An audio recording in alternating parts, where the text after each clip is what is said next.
you mentioned, okay, CBT, DBT, and MBSR. So cognitive behavioral therapy, dialectical behavior therapy, and Do that. mindfulness based stress reduction. Tell Yep. me more about these because you use all three of these in your practice. Yes. If you couldn't tell, in psychology, we absolutely love an acronym. It's Yeah. so obnoxious, but does help because the long-winded names are challenging. So cognitive behavioral therapy is and has been pretty popular, I would say, the last, let's call it 20 to 30 years. Yeah. It's a treatment that is founded in the fact that we can change our emotional experience by challenging thoughts that are unhelpful or untrue, right? So there's low validity thoughts and low utility thoughts. And by doing different cognitive exercises and, evidence finding, that's how you'll make yourself feel better. So give an example for Sure. like some of the low validity thoughts. Okay. To So start with. low utility thought is like something that's technically true and at the same time like engaging in the like cycle of thinking about that thought is not helpful. So if I think about my own breakup, I think about the fact that, I had a thought like I did this to myself. And there's truth to that. Like I know that my own reassurance seeking pushed a really great guy away. Okay? I know that. But the I did this to myself holds so little value in my being able to move forward, change my behavior, change my emotions, learn something. That's why it's low utility. There is validity to it. There's a lot of validity to it. It's just like engaging with that thought is unhelpful. Whereas when we have a low validity thought, low validity usually comes with low utility. A low validity thought is like a self-judgment, or like I'm so ugly, or I can't believe I'm so stupid. Like you're not measuring against something real because it's subjective judgment. Another low validity thought could be like, I'm always going to be alone because I got broken up with, right? That's a low validity thought. You don't have evidence to back up that thought. So CBT challenges both of those types of thoughts to help people feel, less depression, less shame, less anxiety, increased, happiness, joy, reach goals, etc. I've actually never done CBT. Is it mostly like repositioning and reframing? I mean, I know it's so much deeper than that, but like that seems like what it is. That's exactly what it is. It's cognitive reframing is like the backbone to cognitive behavioral therapy. Okay, that makes sense. Okay, and then I feel like DBT is like your main sauce. I feel like you really dive into DBT, which I know we talked about before, but it's still kind of confusing for me. So break it down. I will absolutely break it down for you because it is like my friends and my patients call me like the internet's DBT best friend because it's my life's mission to like help people understand what being dialectical means. So dialectical behavior therapy is based in like the concept that everything in life can be a dialectic. There can be multiple truths at the same time, and not any one of those truths needs to cancel out another truth.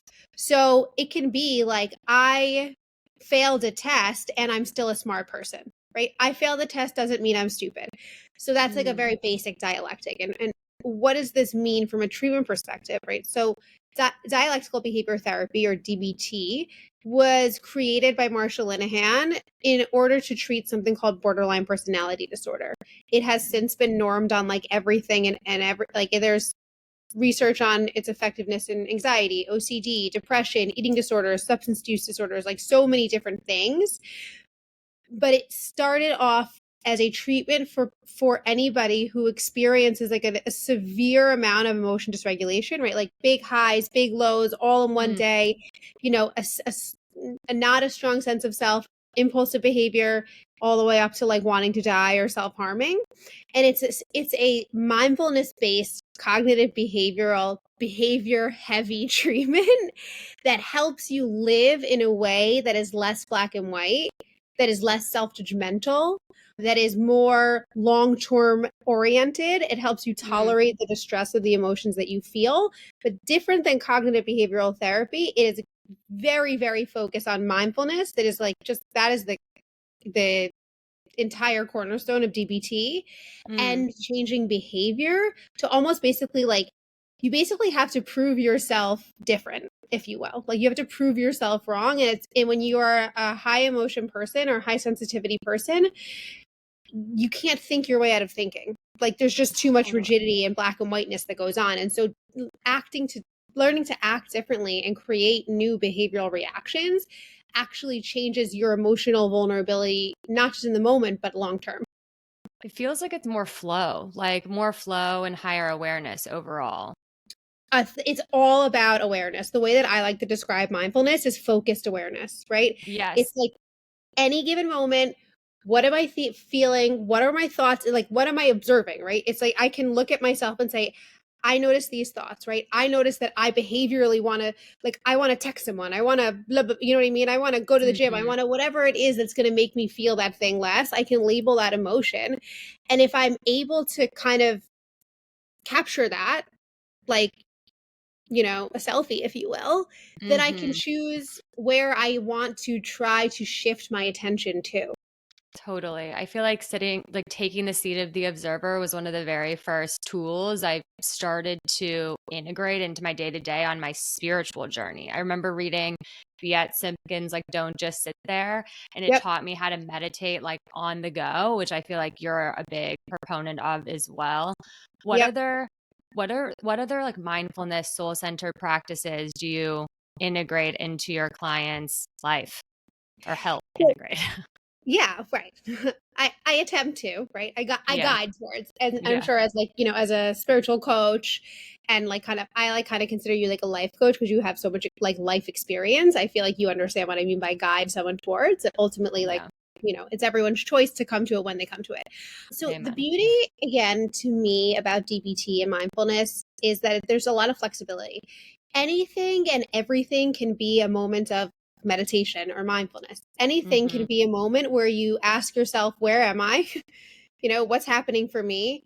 Am Mm. I present or am I somewhere else? And it's an opportunity for you to, you know, flex that muscle, if you will, of bringing yourself back. And so there's a couple of probably more traditional practices that I go through with patients. And then there's a couple of like, you know, more like quirky, wacky things that I'm like, try this as a mindfulness practice, right? So one of my favorite traditional practices is guided guided imagery. I'm sorry. Guided imagery is to me one of the most powerful tools in bringing somebody to the present. I really focus on the five senses, and I'll Mm. record a guided imagery for a patient, and they'll have like homeworks to utilize it either at night or once a day at a certain time. But you know, focusing on helping somebody identify, right? Like, what is a place that makes me feel relaxed, or what is my favorite place? And then how can I bring myself through each of my senses there? I find it to be like Mm. incredibly powerful and incredibly grounding for myself. And so I'm assuming that it's going to be incredibly powerful and grounding for other people.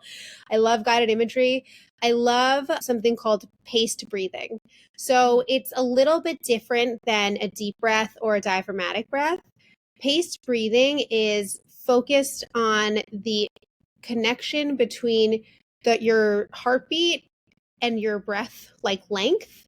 And if you are able to link them up properly, it actually turns on your parasympathetic nervous system so that it does slow your heart rate down. Or like, again, like if you can link them up, your parasympathetic nervous system will come on and your whole body will downregulate, if you will. And so a paced breathing is really focusing on taking an out breath that is at least 2 seconds longer than your in breath. And this is really helpful if somebody's having a panic attack, to like talk someone through this on the phone. Like, let's count your, like, you can on your hands, I'll count out loud, like keep your counts with me. And so we'll start with 3 on an inhale and 5 on an exhale. Mm. And then we'll expand, we'll like increase on that. And so it's really great for like those in the moment crises, but it's also really great for just an in the moment grounding. 100%. I love all this. I actually integrate a lot of these practices into, I mean, my day-to-day life for sure, and the work that I put out into the world. I just recently led a retreat in Sedona called the Wonder Retreat, and it's proven that this focused perception that you're talking about, or what'd you call it? Focused perception, right? Is what you Focused awareness, but Focused same awareness. difference. Okay. I say focused perception. And it's like Right. tuning into your senses Yep. activates your vagus nerve, which is one of the Yep. biggest nerves in your parasympathetic system, like lies at the base of your neck. And it activates this awe and wonder. It activates this feeling of awe and wonder, this undeniable like presence within your body and this interconnectivity within everything around you. And it's like that's really where the power and the magic happens. It's like Yep. presence is like, I don't know what your perspective is this, but like it's all coming back to presence for me. Yeah. Like It's like I had a mentor say to me once, and it was so impactful. Like, the past can harm you, the future can scare you, but there's nobody can hurt you in the present. Nothing can hurt you in the moment in which that you're in.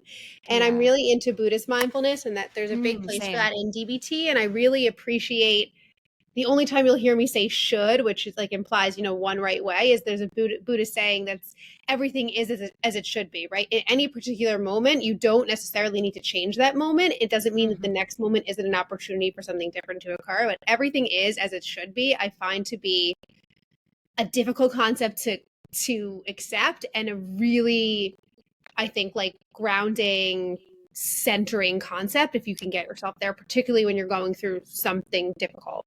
Yeah, it's like sometimes you just have to surrender. And I think Yep. right now, I think that can be almost maybe triggering to some people now because it's like surrendering or just like, I feel like there's a lot of escapism in the world right now when it comes to spirituality. It's a big part of my work too. And so surrendering sometimes is like triggering for me because people are like living up here and not actually in their present awareness.